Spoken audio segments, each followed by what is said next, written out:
الرجال في سابع نومه. السلام عليكم، مساكم الله بالخير. في ناس تربط الشخير بالنوم العميق، فهل فعلا الشخير دلالة نوم جيد؟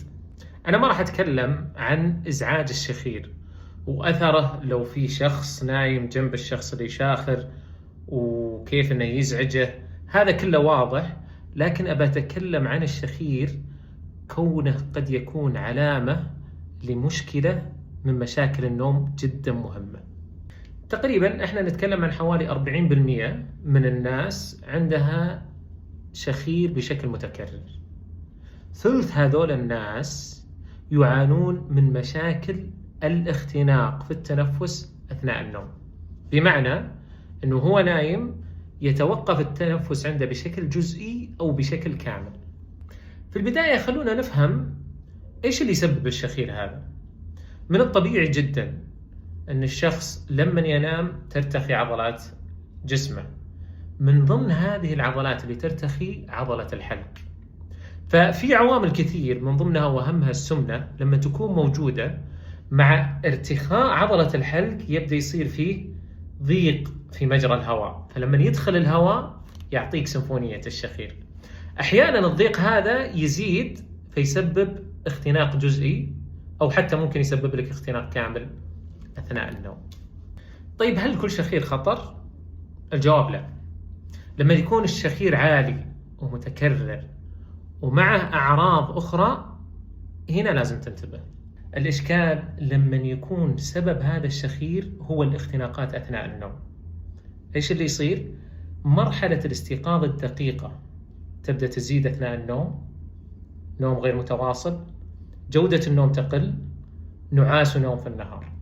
طيب متى نقلق لما يكون عندنا شخير متكرر؟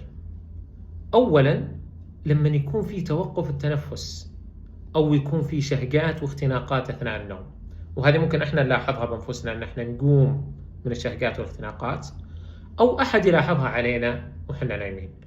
ثلاثة لما يكون في نعاس شديد أثناء اليوم، أو أنك تنام فترة كافية ومع ذلك تصحى تحس أنك أنت ما أخذت كفايتك من النوم.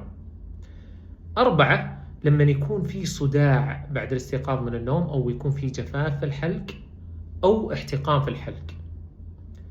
خمسة أن يكون عندنا ارتفاع في الضغط. لو هذه الأشياء موجودة سواء بعضها أو معظمها، فالأفضل أن احنا نقيم النوم.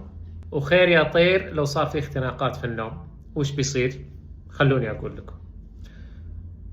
احتمالية إصابة الشخص بضغط الدم تتضاعف، واحتمالية إصابة الشخص بجلطات القلب والجلطات الدماغية تتضاعف، واحتمالية إصابة الشخص بالسكر تتضاعف، واحتمالية إصابته بالخرف ومشاكل الذاكرة تزيد. غير أنه بيصير نعسان أثناء اليوم، فاحتمالية الحوادث أو حوادث السير برضو تتضاعف. الخلاصة، الشخير مو معناته نوم عميق، قد يكون انذار لوجود اختناقات النوم.